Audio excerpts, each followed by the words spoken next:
Hello welcome everyone, my name is Nahid और आप सबका स्वागत है एक नए क्लास में मेरे साथ।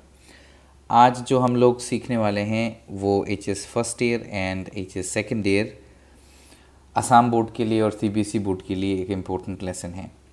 आज के क्लास में we are going to learn advanced rules of English tenses. So stick to the video और डेफिनेटली आपको इसमें से कुछ ऐसा सीखने को मिलेगा जो आपके एग्ज़ाम में डेफिनेटली हेल्प करेगा। तो यहाँ पे हम लोग एडवांस रूल्स की बात करेंगे जो एग्ज़ाम्स में आते हैं और जो आपको बहुत ज़्यादा बेनिफिट दिला सकते हैं। तो जल्दी से देखते हैं आज हम क्या करने वाले हैं। So as you can see what are we going to study today. सबसे पहले आज हम समझेंगे कि सीक्वेंस ऑफ टेंसेस क्या होता है। उसके बाद हम समझेंगे कि एडवांस स्ट्रक्चर ऑफ इंग्लिश के देखेंगे, हम लोग कुछ एडवांस स्ट्रक्चर्स को देखेंगे कि ऐसे होने से सेंटेंसेस का आंसर्स क्या हो सकता है।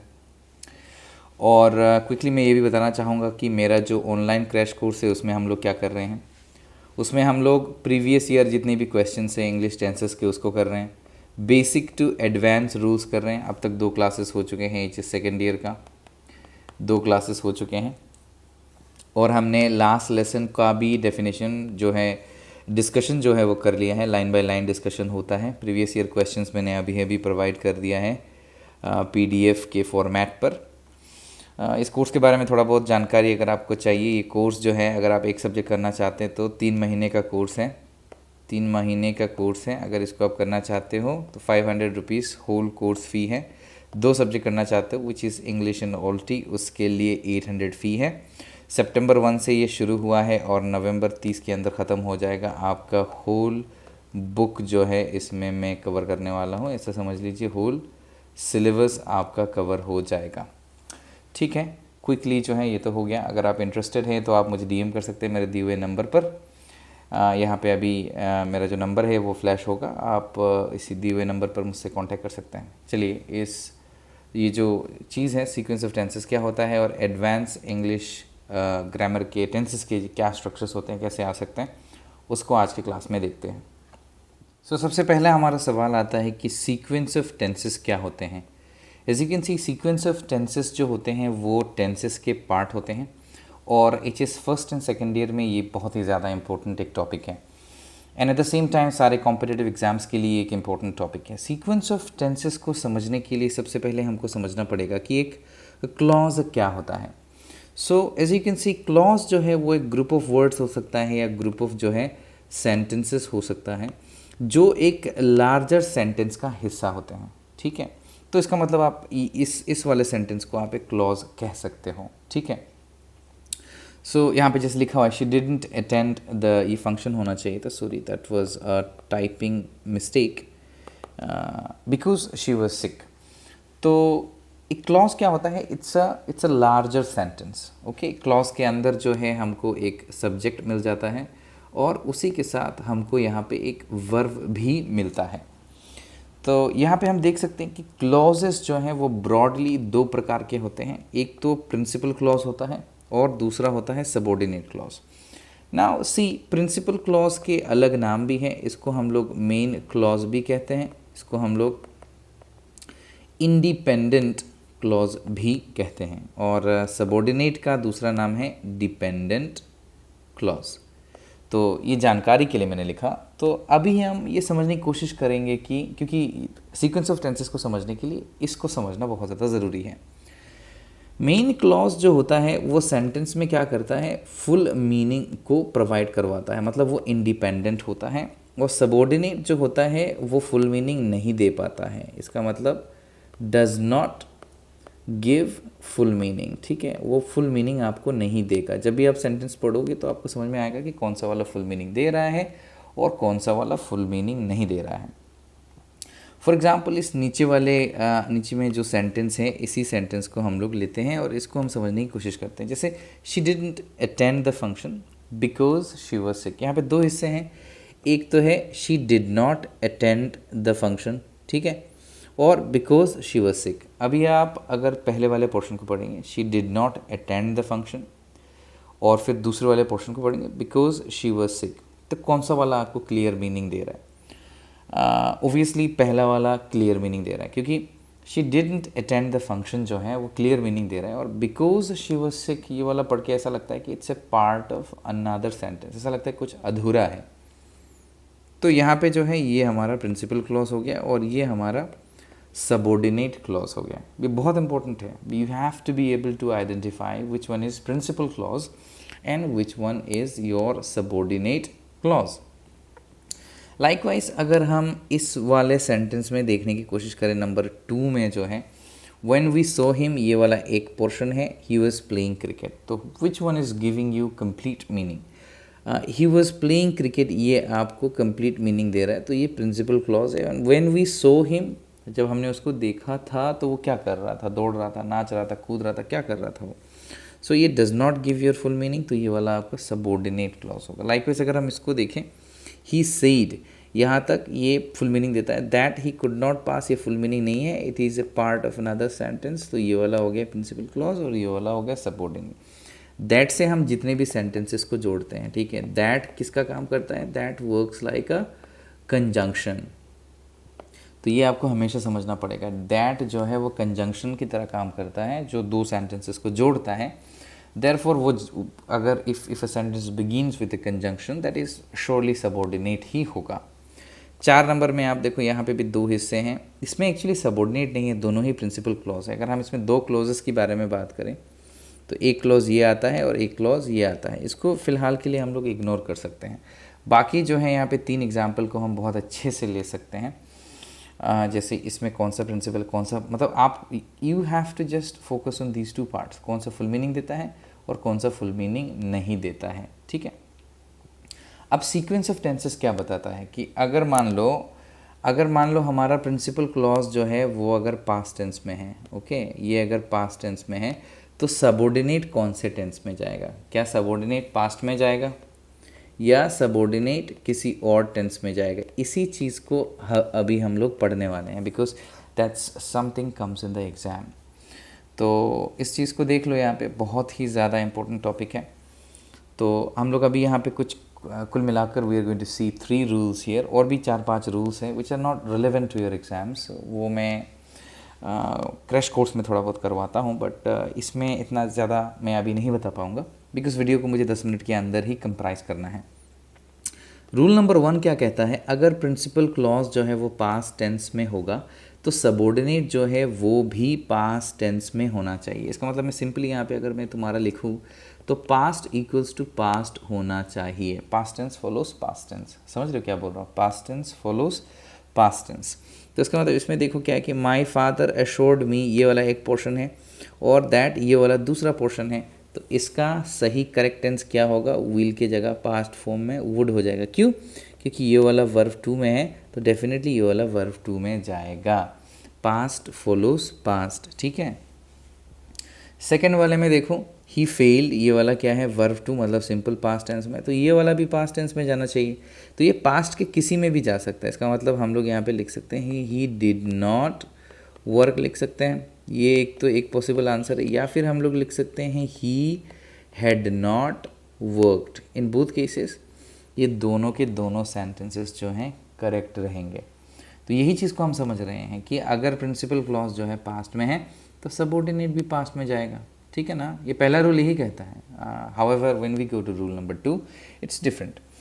3 नंबर पॉइंट में देखो क्या है कि यहाँ पे आई थॉट, ये वाला प्रिंसिपल क्लॉज है, that I can win the race, ये वाला सबऑर्डिनेट है। तो ऑब्वियसली ये अगर पास्ट में है, थॉट इज वर्ब 2, तो ये इसका आंसर भी क्या होगा, कुड ही होना चाहिए। That's how you will face the sentences in the examination as well as in the upcoming competitive exams that you would be facing.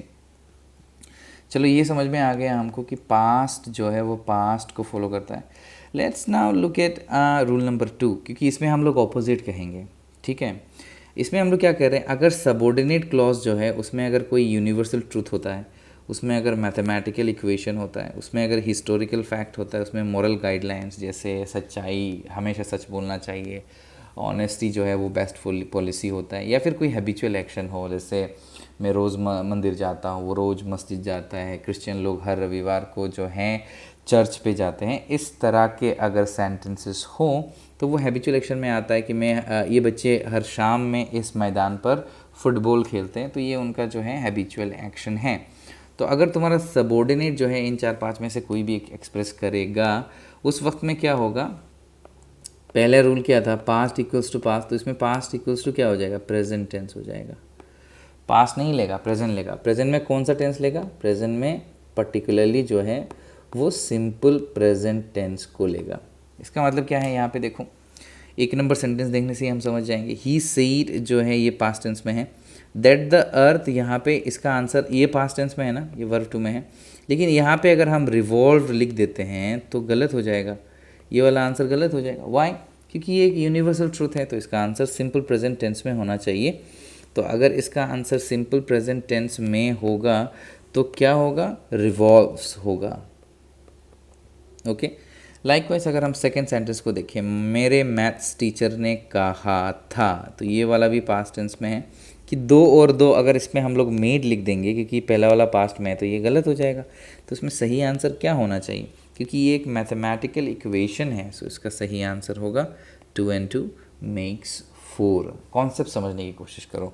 Types of sentences जो हैं it might change in the examination. Crash course में मैं ये भी समझा रहा हूँ कि किस तरह से लंबे सेंटेंसेस को हम करेंगे, क्योंकि तुम अगर if you see the previous year questions तो कभी कभी लंबे सेंटेंसेस आते हैं, तो उसमें हमें टेंस का बहुत ज़्यादा ध्यान रखना पड़ता है, जो मैं सिखा रहा हूँ उसमें। If you are interested you can join the course. Anyways, इसको देखते हैं। वी लर्नड इन स्कूल, ये वाला जो है पास्ट में है, और यहाँ पे हम लोग एक मॉरल गाइडलाइन बता रहे हैं कि सच्चाई जो है वो हमेशा जीतती है। तो अगर इसमें हम लोग वोन लिख देंगे तो गलत हो जाएगा, तो इसका सही आंसर क्या होगा, ट्रूथ ऑलवेज विंस होगा। जैसे इसका मेक्स हुआ, इसका रिवॉल्व्स हुआ। उसी तरह से कृष्णा ने गीता में कहा था, तो ये जो हिस्टोरिकल इवेंट है, गीता में कहा था कि life be not victory but battle. अगर यहाँ पे हम लोग कहा था ना, ये वाला पास्ट में है, वाज लिख देंगे तो गलत हो जाएगा। इसका सही आंसर होना चाहिए इज़, तब जाके ये सही होगा। लाइकवाइज अगर हम इसमें देखें, आई न्यू, ये वाला पास्ट टेंस में है, मैन इज़ मॉडल, ये तो यूनिवर्सल ट्रूथ है, इज़ ही होना चाहिए। अगर हम यहाँ पे वाज लिखेंगे तो ये गलत हो जाएगा, यहाँ पे इज़ होगा। रिमेंबर, ये कुछ सिंपल एग्जाम्पल्स मैंने लिए हैं in order to make you understand, लेकिन परीक्षा में जब आएगा it is going to change. Sentences जो हैं वो थोड़े डिफिकल्ट भी हो सकते हैं, लंबे भी हो सकते हैं। कॉम्पिटिटिव में जब हम बैठेंगे तो थोड़े लंबे भी हो सकते हैं। Okay, now that's done. हम आगे बढ़ते हैं, रूल 3 की तरफ बढ़ते हैं। और भी 2 रूल्स हैं जो मैं यहाँ पे डिस्कस नहीं कर रहा हूँ, इतने भी इंपॉर्टेंट नहीं है और इतने भी नेग्लिजिबल भी नहीं है। एनीवेज, रूल 3 जो है उसमें हम लोग क्या कर रहे हैं, फिर से हम सबॉर्डिनेट की बात कर रहे हैं। हम कह रहे हैं सबॉर्डिनेट अगर इनमें से किसी भी एक कंजंक्शन से, जैसे इफ़ से शुरू होता है, टिल से शुरू होता है, एज सून एज से शुरू होता है, या मान लो when, unless, before, until, even if, या फिर एज से शुरू होता है, तो प्रिंसिपल क्लॉज जो है वो क्या रहेगा, सिंपल फ्यूचर में रहेगा, और सबॉर्डिनेट जो है वो सिंपल प्रेजेंट में रहेगा। इसका मतलब अगर मैं इसको यहाँ पे लिख के दिखाऊँ तो कैसे होगा, पहला वाला क्लॉज जो है वो सिंपल फ्यूचर में होगा, और उसका हम इक्वल्स टू दे के लिखेंगे। क्या लिखेंगे हम लोग, इक्वल्स टू दे के लिखेंगे, सिंपल प्रेजेंट लिखेंगे। ये वाला, इस वाले स्ट्रक्चर को हम फॉलो करेंगे, ठीक है, इस वाले में। लेकिन शर्त है, क्या होना चाहिए, ये सारे कंजंक्शंस वहाँ पे होने चाहिए। तो सबसे पहले ये वाला पी नहीं होगा यहाँ पे। तो सबसे पहले देखो, यहाँ पे इफ़ का इस्तेमाल हुआ है, यहाँ पे अनटिल का इस्तेमाल हुआ है, यहाँ पे एज सून एज का इस्तेमाल हुआ है, और यहाँ पे इवन इफ़ का इस्तेमाल हुआ है। तो इन सब से हमारा सबॉर्डिनेट शुरू हो रहा है। और पहला वाला क्लॉज देखो, ये वाला फ्यूचर में है, शेल लगा हुआ है, ये वाला फ्यूचर में है, विल लगा हुआ है, ये वाला शेल है फ्यूचर में है, ये वाला शेल है फ्यूचर में, मतलब सिंपल फ्यूचर में है। तो दूसरा वाला कहाँ पे जाएगा, सिंपल प्रेजेंट में जाएगा। लेकिन 2 शर्तें हैं। नंबर 1, उसमें अगर ये सब कंजंक्शंस यूज़ होते हैं, बिफोर, अनटिल, व्हेन, ये सब इवन इफ यूज़ हो रहे हैं, तो दूसरा वाला सिंपल प्रेजेंट में जाएगा। तो इसका आंसर क्या होगा, I shall not go to market if it rains होगा। अगर इसमें हम लोग रेन्ड लिख देंगे तो ये सही नहीं होगा। फॉर एग्जांपल अगर हम यहाँ पे रेन्ड ऐसे लिखते हैं तो वो सही नहीं होगा, रेन्स सही होगा। इसमें क्या होगा, यू अराइव सेम रहेगा, क्योंकि यू प्लूरल काउंट करते हैं हम लोग। तो कोई अगर मान लो यहाँ पे अगर ऐसे लिख देता है, अराइव्ड लिख देता है, तो वो वाला गलत हो जाएगा। सही आंसर क्या होगा, अराइव होगा। We shall start as soon as a taxi, सही आंसर होगा कम्स।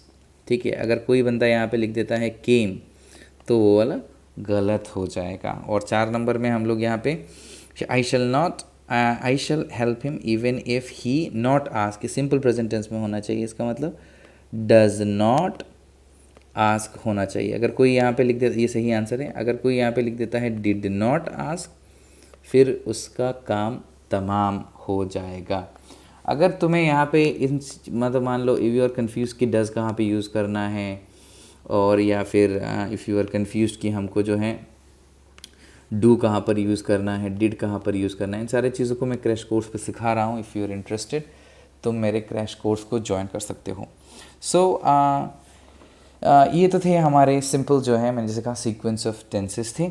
और वीडियो ज़्यादा लंबा हो रहा है, सो एडवांस रूल्स जो हैं मैं उनको समझा नहीं पाऊँगा। एडवांस जो रूल्स थे वो फिर कभी किसी एक वीडियो में। If you are interested to join my online crash course तो ज़रूर से जो है मेरे जो है नंबर पे कांटेक्ट करो। और फ़ी बिल्कुल सा मिनिमम है। लाइव क्लासेस में ले रहा हूँ, हफ्ते में 2 दिन में क्लासेस लेता हूँ। सेकेंड ईयर के लिए मैंने रखा है संडे, ठीक है, और मैं रखता हूँ फ्राइडे। ये 2 दिन में हम लोग क्लास ले रहे हैं। संडे और फ्राइडे में मैं क्लास ले रहा हूँ। संडे फ्राइडे, हाँ Sunday Friday, of course Sunday Friday, या फिर अच्छा जो भी रूटीन है। थोड़ा बहुत कन्फ्यूजन है। पहले मैंने एक वीडियो अपलोड किया था, उसमें तुम देख लेना। फ्राइडे या थर्सडे होगा, उससे कोई फ़र्क नहीं पड़ता इतना ख़ास। जो है टाइमिंग रहेगा 9 PM। क्लासेस मेरे 1 घंटे से 1 घंटा 30 मिनट तक जा सकता है। ज़्यादा से 1 घंटे में ख़त्म हो जाता है। जैसे पिछला वाला क्लास जो है वो सिर्फ 45 मिनट्स में ख़त्म हुआ था। Anyways, thanks for watching, and if you are interested I will see you in the online crash course. Otherwise YouTube में तो मिलते ही रहेंगे। Bye bye.